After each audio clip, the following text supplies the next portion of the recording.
آخری چیز ہے، اس کے بعد بھی اگر آنکھ نہیں کھلتی کسی انسان کی تو میں نہیں سمجھتا کہ وہ اپنے گرد اس نے جو یہ فلا تزکوا انفسکم، اس نے جو اپنے گرد تزکیہ نفس کا ایک مصنوعی حالہ بنا لیا ہے، کبھی بھی وہ اس حالے سے نکل سکے گا اگر اس حدیث سے بھی آنکھ نہ کھلی۔ اور وہ حدیث کیا ہے؟ مولانا اشرف علی تھانوی نے اس کو اپنے جو خطبات جمعہ ہیں ان میں نقل کیا ہے، بیہقی کی روایت ہے۔ اوحى اللہ عز وجل الی جبرائیل علیہ الصلوۃ والسلام ان اقلب مدینۃ کذا وکذا باہلها، اللہ نے حکم دیا حضرت جبرائیل کو فلاں فلاں بستیوں کو الٹ دو اس کے رہنے والوں سمیت۔ قال فقال،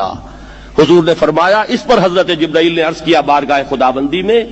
ان فیہا عبدک فلانا لم یعصک طرفۃ عین، پروردگار اس بستی کو الٹ دوں، اس میں تو تیرا فلاں بندہ بھی ہے جس نے کبھی پلک جھپکنے جتنی دیر بھی معصیت میں بسر نہیں کی۔ اب آپ اندازہ کیجئے، یہ جو ہے نا اپنے آپ کو رگڑنا اور مانجنا اور پوری زندگی رگڑنے میں اور مانجنے میں لگا دینا، ہم بعض بزرگوں کے تذکرے میں سنتے ہیں اتنے اللہ والے تھے، اتنے اللہ والے تھے کہ ان کا گھوڑا بھی کوئی مشکوک دانہ نہیں کھاتا تھا، اور وہ خود جو ہے وہ انگریز کی عدالت میں بیٹھے ہوئے اور انگریز کی نوکری کر رہے تھے۔ یہ ہے وہ میکروسکوپک اور مائکروسکوپک کا عدم توازن، طاغوت کی چاکری کر رہے ہیں، انگریز کی ملازمت کر رہے ہیں، انگریز کے قانون کی تنفیذ کے اندر اعلی کار بن رہے ہیں، لیکن ذاتی تقوی اور ذاتی نیکی اور ذاتی للہیت جو ہے اس کا معیار یہ ہے کہ ان کا گھوڑا بھی مشکوک چارہ اور مشکوک کھانا نہیں کھا سکتا۔ یہ ہے وہ عدم توازن، اس کو نوٹ کیجئے گا، جس کو کہ اس حدیث میں محمد الرسول اللہ صلی اللہ علیہ وسلم نے واضح کر دیا کہ حضرت جبرائیل عرض کرتے ہیں کہ اللہ فلاں بستی کو الٹ دوں، اس میں تو تیرا فلاں بندہ بھی ہے جس نے پلک جھپکنے جتنی دیر بھی معصیت میں بسر نہیں کی۔ ذاتی نیکی کا اب اس سے اونچا کوئی مقام کوئی شخص مجھے اگر بتا سکے تو میں اس کا مرید ہو جاؤں گا۔ اس سے اونچا کوئی مقام ہوگا کہ آنکھ جھپکنے جتنی دیر بھی کسی نے معصیت میں بسر نہیں کی، ذاتی نیکی کی معراج۔ لیکن حکم کیا ہوا بارگاہ خداوندی سے؟ قال فقال، حضور نے فرمایا، اللہ تعالیٰ نے حکم لیا جبرائیل کو، اقلب علیہ وعلیہ، الٹو اس بستی کو، پہلے اس بدبخت پر پھر دوسروں پر۔ کیوں؟ فإن وجهه لم يتمعر في ساعة قط، اس لیے کہ اس کا چہرہ کبھی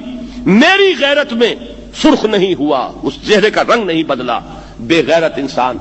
بدیاں پھیلتی رہیں، میرے دین کو روندا جاتا رہا، میری شریعت کی دھجیاں بگڑتی رہیں، عوامر کا مذاق اڑایا جاتا رہا، نواہی کے لیے دنیا کے اندر جن چیزوں سے میں نے روکا اس کے لیے فلسفے تراشے گئے،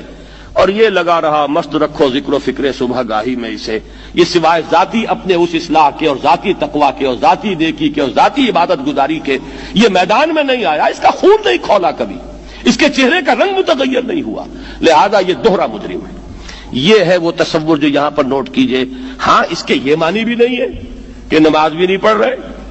روزہ بھی نہیں رکھ رہے، اقامت دین کے کارکن ہیں، فرض نماز آ گئی ہے وہ چلی جا رہی ہے، جماعت کا کوئی اہتمام نہیں ہے۔ اب یہ دو انتہائیں ہیں، ایک انتہا یہ کہ وہ تزکیہ نفس جو ہے اسی میں وہ رگڑنے اور مانجنے کا عمل جاری ہے، ایک یہ کہ اس کا سرے سے کوئی تعلق ہی نہیں، اپنی ذات سے بحث ہی نہیں۔ وہ کیفیت وہ ہو گئی ہے جو یہود کی آئی ہے قرآن مجید میں کہ تامرون الناس بالبر وتنسون انفسکم وانتم تتلون الکتاب، کیا تم لوگوں کو نیکی کا حکم دیتے اور اپنے آپ کو بھول جاتے ہو؟ یہ دوسری انتہا ہے۔ پھر وہی بات عرض کروں گا، وہی بال سے زیادہ باریک اور تلوار کی دھار سے زیادہ تیز راستہ ہے جس پہ چلنا ہوگا کہ نہ یہ ہو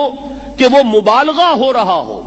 اپنی ذاتی اصلاح میں تو مبالغہ کی حد تک آگے جا رہے ہیں، اور دوسرے یہ کہ اپنے دین کی تبلیغ و اشاعت، اقامت دین کی جد و جہد، اس کا کھانا ہی نہیں کھولا زندگی میں، وہ کھاتا ہی نہیں کھلا ہے۔ یہ ایک انتہا ہے۔ دوسری انتہا یہ ہے کہ انسان یہ سمجھے اپنے آپ کو کہ میں تو مجاہد فی سبیل اللہ اور دین کا کارکن اور دین کا میں